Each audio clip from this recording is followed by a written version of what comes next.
Welcome into A to Z Sports Prime Time on a Tuesday night.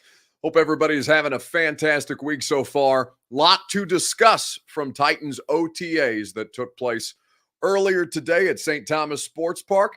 A lot of conversation to have around the wide receivers specifically, both on the good side and a little bit on the bad. We'll explain what we mean, what we saw, what I saw from Robert Woods, what you guys got the opportunity to see some of via all the different practice videos that were being produced. We'll talk about Treylon Burks and the issues that he is, I guess you could call them issues, that he's having at this point. A lot of ground to cover. We have a gone viral video for you as well. It's going to be a little different than we are typically accustomed to, but I think that you will appreciate it. A lot of good content and conversation to have tonight on the Primetime Show. Before we get started, I need you guys to share this show around on Facebook, YouTube, on Twitter, and on Twitch. If you are hanging out on YouTube or Twitch, please subscribe to the A to Z Sports channel, like Preston Miles, who says he can't hear me, but he's the only one who can't hear me. So, Preston, I would advise you to unmute your laptop. If you are on Facebook Live, like Ben Anderson or Chris Frazier, you can share now to public. That's in the bottom left-hand corner of your screen. If you're on Twitter, it's just the bottom right-hand corner of your screen. All you got to do is retweet this show, and you can jump in on the conversation. A lot of stuff happened today at Titans OTAs that we have to get into this evening. Now, here's what I'll say off the top, because it's going to be wide receiver heavy tonight. Ryan Tannehill's comments at his press conference earlier today was some of the best stuff that we have heard from him really during his he's heading into 4 years here in Tennessee. And I thought about doing the Tannehill show again tonight, even though I did it on the radio today. And I thought, you know what, it's enough already. I've had enough of the Tannehill, Malik Willis mentor gate stuff. I wrote about it. You can read how I feel about it on atozsports.com if you want more of that. But since there was Tannehill made it about 20 minutes into his press conference before somebody asked him a real live football question, I thought, you know what, to hell with done. It was a stupid thing to begin with. Let's talk about the wide receivers, because that was the vastly more interesting thing taking place on the practice field today. So with everything that happened, because Sarah Goforth asks, didn't Burks practice today? I thought I seen him. You mean you thought you saw him on the field? And well, yes, he did practice today, but I'll get into it. We'll have some time before I'll give you the good on the front end, and I'll give you a little bit of bad regarding Treylon Burks. Nothing earth-shattering, nothing crazy, but a situation that has now had a recurring instance that I think is worth tracking in the future. And I'll give you some details on that later on in the show.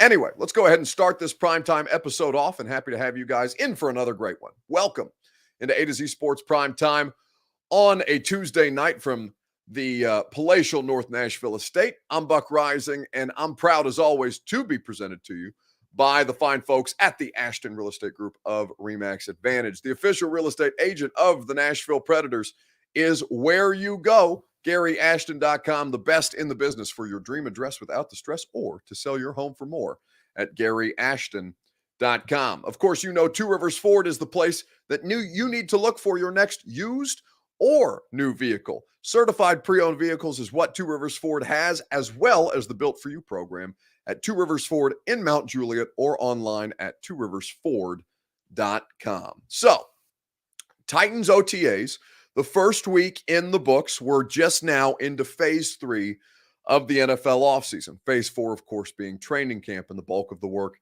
that will be done there.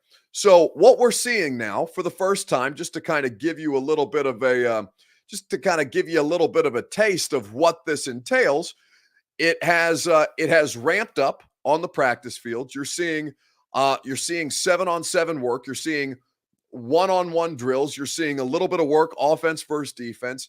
No full contact, no pads, just helmets and basically shells is what they call it, right? Helmets, jerseys, and shorts at this portion of the offseason. Really, really light work on a scale of what they are ramping up to, but extended time on the practice field for the rookies and the vets to mix in with one another and to kind of get some live action reps in a way that is meaningful for these guys who have just been added to the team. So there's a lot of different things to kind of check out. There was a couple of players who were not in attendance.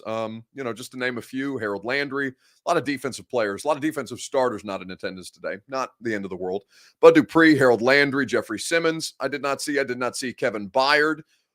Additionally, I don't think I saw Christian Fulton, but I would have to go back and double check my notes. It does not appear. I did not see him on the practice field. Perhaps somebody else caught a glimpse of him, because there was a lot more players than has been, through rookie minicamp and tryout and, voluntary offseason conditioning to this point. But Derrick Henry, by the way, also not in attendance. Ryan Tannehill, Austin Hooper, Robert Woods, who I was not expecting to see, or who I was not expecting to see today. We talked about, I think we talked a little bit about Robert Woods last night, if memory serves, or maybe I did that on the radio show this morning. Apologies, my memory is not great. But Robert Woods, there was a video of him participating in day one of OTAs, and that came as a bit of a surprise to everybody. Much further along in his progress from the ACL tear in the left knee that he had, that seemed, that would indicate that he is closer to ready to go than we might have otherwise anticipated. And then even still more surprising to see him out there again practicing today. I thought for sure Mike Vrabel, with the way that he handles injuries, was going to say, if the media is going to be out there, let's not put Robert back out there. But they gave him the green light, and he was ready to go. And he was fun to watch early on in this process. So I want to kind of start with the Robert Woods angle, if we could, on the primetime show. And I want to ask you your Two Rivers Ford take on this Tuesday evening.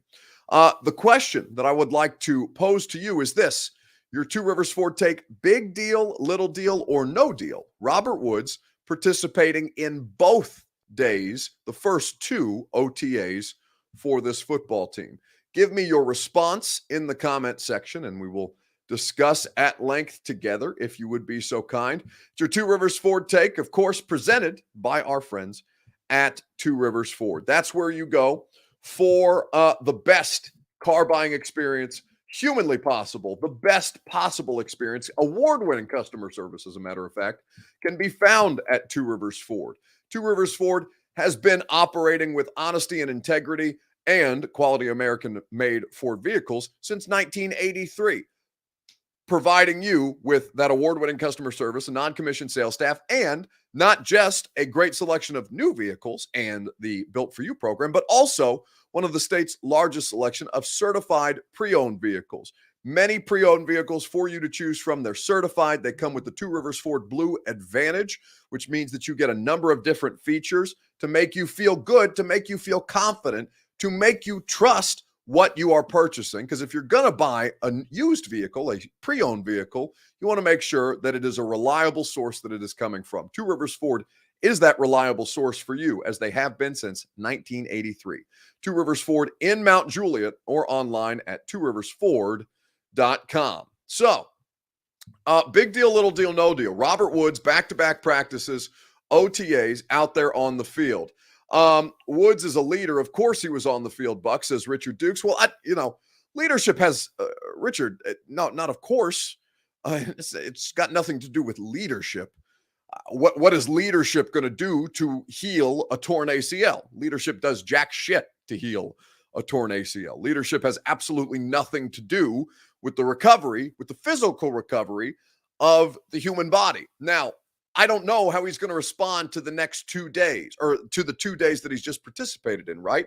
He has the opportunity to rest, to recuperate, to get treatment if he needs it, and to kind of see how his body is responding to a little bit of normalized NFL work. But leadership, to cite leadership as a reason why, of course, Robert Woods would be on the field, I think that completely misses the point of why it was even in question whether Robert Woods would be on the field or not. Leadership can't cure a headache. Leadership can't fix a torn shoulder labrum. Leadership, what am I going to do with leadership? I can't eat leadership to help in my recovery process. I can't I can't put leadership in a smoothie. You can eat a W perhaps, but you can't eat leadership. You can't inject yourself with leadership to help in your recovery process. You can't take a leadership pill to help ease the pain. So leadership, I don't give a shit about leadership. I care that he's out there and the ACL, the knee brace that he's wearing, seems to be functioning at a high level. Big deal for Michael Wagner. Derek West says, wasn't his last game against Tennessee too? I would have to go back and look. I know it was a late November, early December issue, and it happened in practice. I cannot recall specifically the date of his ACL tear. I know it was late in the season, and it did not take place in a game. Chisholm on Facebook Live says, will he have the brace on during games? Because it's different with that brace off. I have no idea. We're entirely too early in the process, and Robert Woods did not speak to the media today. Only Mike Vrabel Mike Vrabel and among other players and people at the Titans facility spoke on Robert Woods today. But on Robert Woods, Mike Vrabel was very brief. His experience in different places that he's been, in his NFL career and what he's done, continue to improve. I think it's just he's been a great leader, and then he's just, he's doing what he can do right now. I think that Mike might have been cut off by when the Titans started the stream, and I think he might have gone into a little more detail there when we pulled it from the YouTube page for the Titans.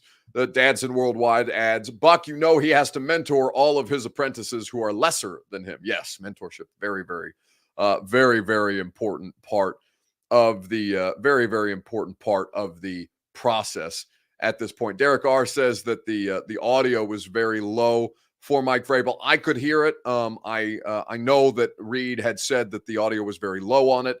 That's a Titans issue. I don't know why they have consistently these audio issues, and we hope that the second Vrabel clip will be more audible for you. But yeah, you might have to crank it up anytime we play a Mike Vrabel clip. Reed is giving me the meh sign as to say whether that is improved. Let me play it again for you. I'll speak softer so that you can turn the volume up while I'm speaking softer, so I'm not yelling at you, and so you can hear from Mike Vrabel briefly on Robert Woods' status today.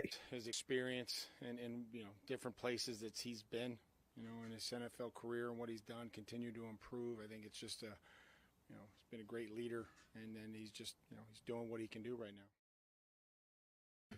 So great leader, experience. Again, the leadership has nothing to do with the ACL. The ACL is the thing that you care about. But for Robert Woods, it is a massive deal. It is beyond massive that he's out there working already for him to make this kind of progress, because they need a discernible wide receiver one right out the gate. And I don't feel that it's going to be Treylon Burks. In fact, I think that if you were looking at the wide receiver depth chart right now, it would probably look like Robert Woods if he was, depending on where he is in his readiness. Robert Woods so Jill Morris points out that it was 11-13 was his ACL tear. Thank you, Jill, for providing that context. So that would have been directly the week after the Titans played at the Rams on Sunday Night Football, where Robert Woods had a big game. Yes, from the stand. So that would have been the week of practice after Sunday Night Football. So that was very unfortunate, because Robert Woods did have a good game. Woods out there made my eyes moist, says Lone Star Titan. It's a good sign, right? Because you've got a lot of uncertainty at the wide receiver spot. Truly you do. And while Treylon Burks works through whatever it is that Treylon Burks is dealing with, I wish I had answers for you guys on that, but we can't get anything out of this at this point. We're looking at a situation where the Titans just need a discernible one. You have Nick Westbrook-Akina, who is a much better 4 than he is a 1 or a 2. You have Mason Kinsey, who has, very, very, very well, Mason Kinsey and Des Fitzpatrick, very, very, very limited NFL experience. Josh Malone is a veteran on this roster, but has not had much of an NFL career to speak of. NWI or Burks wide receiver 2, says Titan South. Well, it's for sure as we sit here today. It's for sure as we sit here today, NWI. And Donovan Romaine adds, what does wide receiver 1 even mean? Is that the X or the Z? Right. So that, to use football terminology, and I don't want to botch this because I know that Y is the tight end, X and Z receivers, I believe, are the outside receivers in football, when Mike Vrabel and Todd Downing and all these other coaches who were talking to this. I was listening to offensive line drills today, by the way, and they were going through all these different techniques and different pass block sets and all this different shit that I've been watching this for 7 years, listening to coaches talk about this for 7 years, and I still, they're speaking so quickly with it that if I saw it in front of me, I would be able to dissect it and then understand it. But like when they're rattling it off at the kind of speeds, like it's crazy. Still crazy to me. But yes, X and Z are the outside receivers. Well, and then as Donovan correctly points out, X is backside, Z is front side. And that is an important clarification to make. Thank you for that. Buck, is there anyone in free agency we should consider, says Titan? I mean, Will Fuller is really the only thing that I think would be worth a damn, but I don't know what he's going to cost. And you're already super tight to the cap. So, how it's early before, like, I think that as we talked about last night, right? The success of Mason Kinsey, Des Fitzpatrick, Josh Malone, Derek, I think it's Robertson as opposed to Roberson. The Roberson, the offense or the edge rusher Roberson, who was an undrafted rookie free agent out of SMU, he is no longer on the team. The Reggie Robertson, is the wide receiver from SMU, who's an undrafted rookie free agent. So everything that you look at, and Kyle Phillips is going to factor in some way, shape, or form. Kyle Phillips has been the most impressive rookie on the field through a month at this point. But looking at this situation right now, there's a lot that is going to be determined based on the next couple of weeks and how they feel about their wide receiver core moving into training camp. See, depending on what's available out there in training camp, then you'll start to see a little more movement. If they feel like they're not secure, they feel like they have internal answers, we will see how this develops. But Will Fuller's skill set would make the most sense. I don't know. I don't know what the price point for Will Fuller would likely be. Dylan and Ohio State guy, says Chris Frazier, talking about the offensive lineman. I must have missed the conversation where the offensive line was brought up, but a massive deal for Robert Woods to be out there on the practice field. Considerable given how thin you are at the wide receiver. Well, let's say we don't know that they're thin. We know that there's players there, but we don't know how good the players are right now. All right, let's talk about Treylon Burks, because that was the kind of the second. I mean, the biggest headline was Tannehill today. But I spent so much time on Tannehill today on the radio, and we've talked about the Tannehill shit so much that I think it's just best if you can read my thoughts about Ryan Tannehill at AtoZsports.com if you need yet more Tannehill and Malik Willis content. Not thin, just really young, says Anthony Commodore. I mean, not really, right? Like, you're not really young. I mean, Woods is in his 30s. Burks and Phillips are rookies, yes. Kinsey's been in the league for at least 3 years. Des Fitzpatrick has been in the league for 2 years. Josh Malone has been in the league since 2017. Racing, I mean, to be honest with you, I haven't. Racing McMath doesn't even factor into the equation for me, and you would like to see that kind of develop.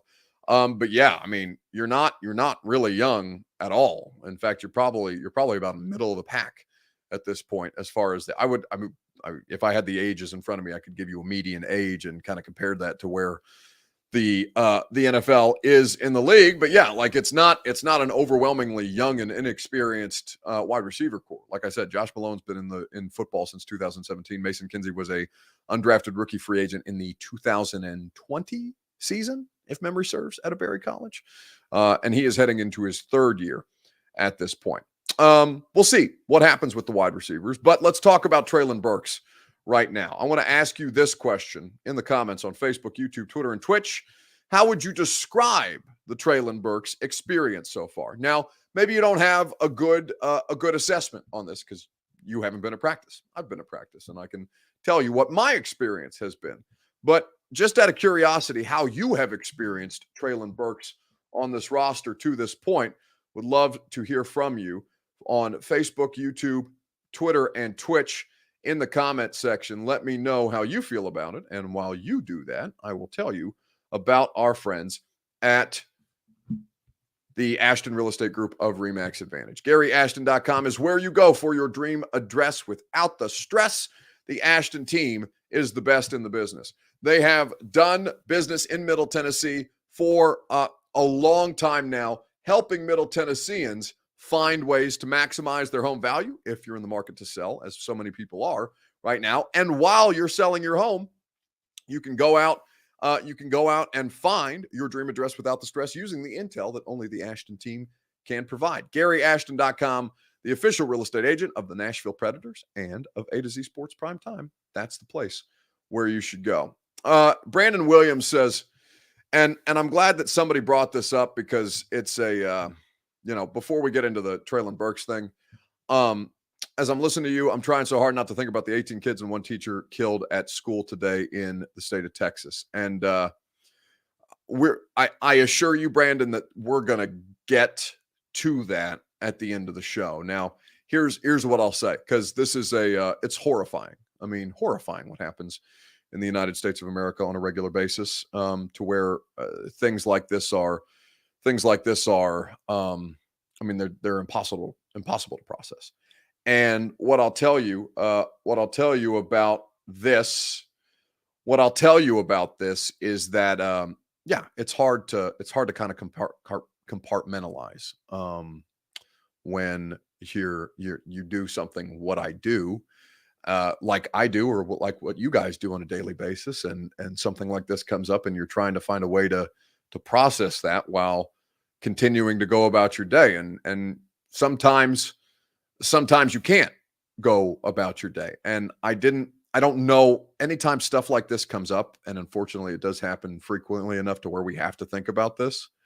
I'm never sure how to handle it on primetime or the radio show, because this offers, this place and the shows they offer an escape. And so what I'll say to you is, Brandon, I haven't intentionally ignored it. In fact, producer Reed did well to get something from the world of sports on this subject that I had for the end of the show, because I wanted to try and do, as close to a normal show for everybody who is dealing with that or thinking about all those things. So I don't want to, I don't want to seem like I don't want to talk about it because it's not sports related, but it's always a delicate balance with these kind of things. So give me some time, Brandon, and I will wrap the show up on that, and try and do as best a job I can talking about Treylon Burks and silliness that in the larger scale of things don't matter, but you want to make it's all really hard to process. Anyway, Andrew Boggio says Loki Burks looks better in practice than Buck's shirt tonight. Well, Andrew, based on what I'm seeing in your profile pic, what I can make out of that horrendous orange shirt that makes you look like a guava fruit or something like that, I would not take fashion advice from you in any way, shape, or form. Good God. I appreciate your commentary, but this shirt is bad as hell. Like, I look great tonight. I came from a birthday dinner this evening, and I would say that my slides look great, my shorts look great, and my shirt looks great. And certainly I'm certainly not taking advice from this pear-shaped individual in full orange regalia that I see in front of me. What a terrible way. Well, I assume you guys know I can see your profile pictures. Good Lord. Just kidding, Andrew. We love you. We kid because we love. But I would say that my shirt looks better than Treylon Burks at practice. I would say that is that's my assessment right now. So the Treylon Burks thing is tough, right? Because you don't want to overreact, and you don't want to say, well, now is the time to panic, right? The first round pick can't get through a practice in the last couple of weeks. He can't get through his first rookie minicamp practice. He can't get through his second OTA practice. We don't know what happened on Monday because media wasn't allowed out there. All these different things. You try and work through and say, okay, what's the best assessment? What's the best assessment that you can come up with? And so, just full disclosure, Treylon Burks did not go through a complete practice today. He started out with the team, was in warmups, went through the open field tackling drills. I've got a couple of good videos of that. Then went inside during the initial part of individual drills, came out and did some individual drills, but did not do all of them. Went back into the practice facility while they were throwing routes on air from the quarterbacks to the wide receivers. And when we asked Mike Vrabel about this, there's precious little clarity that's given, which creates more of an echo chamber for us to sit here and consider wondering, why the hell aren't they talking about Treylon Burks? What aren't they telling us? Why can't you, even if it's not allergies, can you just tell us that it's not allergies? So at least that's something that we can rule out, because at this point, we have no idea what the hell's wrong with Treylon Burks, if something is even wrong with Treylon Burks, because, Mike Vrabel's not telling us. Today, is he making progress, in your opinion, from last time or something? Yeah, I mean, in my opinion, they all kind of come along differently, and we're just trying to make sure that, everything that he does, he's continuing to improve. We talked to him, a little bit about ball security, route running, every day, just like Malik and Nick and all these guys offensively. There's a lot of terminology. There's a lot of places that they line up, and I think that he's working hard and he's trying to improve. Mike, with some of those issues, Mike, is that part of the thing that's for him? I'm sorry? Does he have allergy issues? Is that I'm not going to talk about anybody's allergies to pollen right now. I think everybody's got allergies.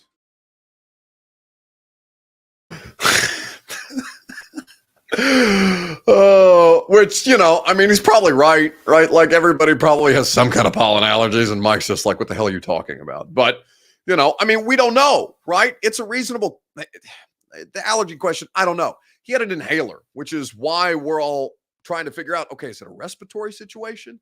Could he have gotten COVID recently and he's still trying to get his wind back? All of those would be completely reasonable explanations to just kind of give fans and media who are going to be talking about this stuff, and really nothing else here locally until June, when there's no more football to talk about whatsoever, until mid-June, when there's no more football stuff to talk about. At this point, I don't, just some kind of clarity. Now, Mike has said before, these guys take a little, they're individual, take them a little long to take, some take a little longer to bring along than others. Some guys think they're in shape when they come in because they've been working out with their own trainers. There's no way for them to replicate what we're going to have them do when they get here. All these different things, right? Because everybody has, you've got wide receiver coaches all over the place. You've got quarterback coaches all over the place. And everybody's got their guy, right? Derrick Henry has a strength and conditioning coach that he works with, a trainer that he works with every offseason. And that's Derrick Henry's guy. That guy doesn't have access, probably, well, I don't know that to be certain, but it is unlikely that that guy has full access to everything that the Titans strength and conditioning staff is going to do with Derrick when he eventually comes back to St. Thomas Sports Park. These are the kind of things that you work through every offseason. But, how I would describe the Treylon Burks experience at this point, if you ask me to, I would say a situation to monitor. That's as reasonable and nuanced as I can be, while saying it is not insignificant that he has not been able to complete these practices, but it is also too early in the process to freak out. AJ came into camp his rookie year out of shape. And AJ is a specimen of a human being. Of course, there are players, I could cite any number of players who have come into camp not in the kind of shape that they will be required to be in throughout the course of their professional careers with their NFL teams. Continue to monitor it. We'll continue to monitor it. There's only so many practices that are going to be open to us, so we're not going to get the full measure of how Treylon Burks is progressing. In fact, I don't think we're going to be out there again until, if I read my email right, I don't think we're out there again until June 1st. So there is going to be a little bit of a layoff. Next Wednesday is what Titans PR told us to likely expect at this point. But with everything else that you are paying attention to and all the different things that you're trying to process, yeah, the Treylon Burks thing is it is a situation to monitor. Don't say that again, Buck. Frazier's going to have a nervous breakdown. Don't say what again about about a nervous breakdown. I don't know what. Well, Chris, Chris is going to be okay. Vrabel is the trolliest troll. Yeah, he's pretty good at it, Ben. Turns out he's pretty good at it. It cracks me up. I think he likes arguing with media and sets you guys up. Well, sure. I mean, I don't think he likes doing media generally. Like, I think when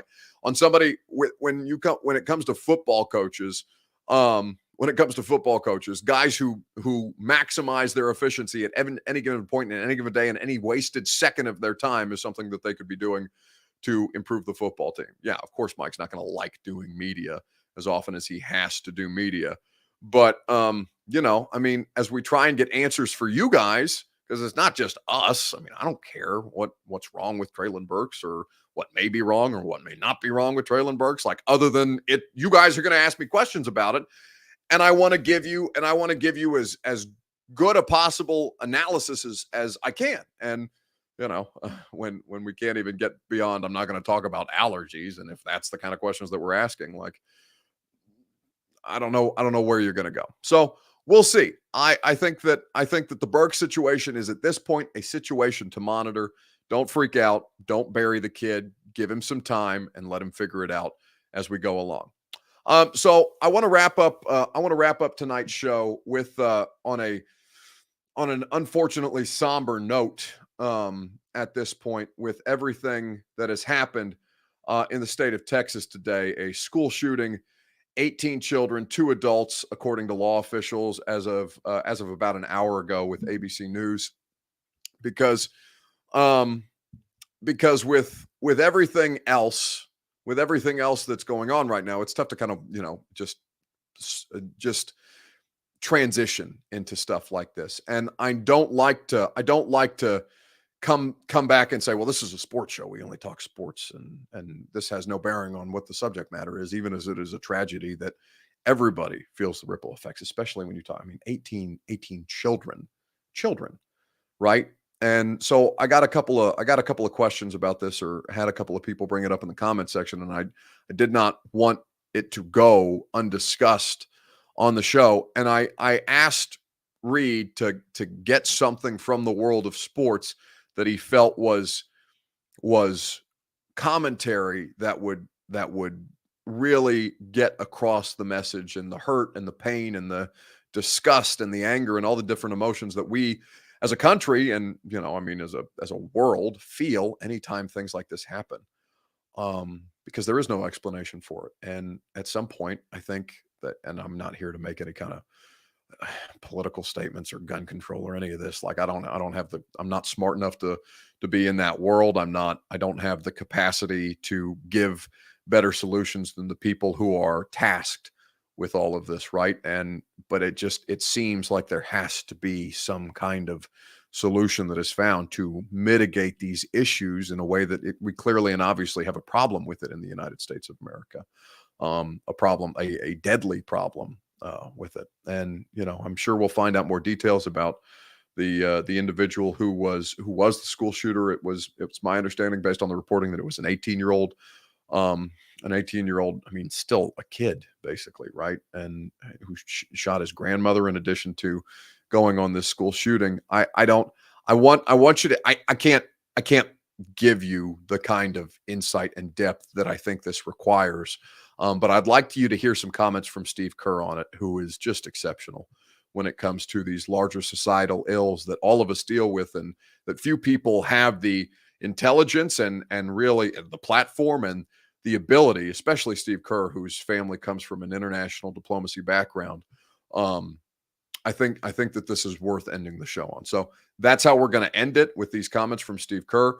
We'll be back and we'll do the damn thing on Wednesday night and Thursday night, and we'll get back to more lighthearted fare, and and hopefully we'll find some way to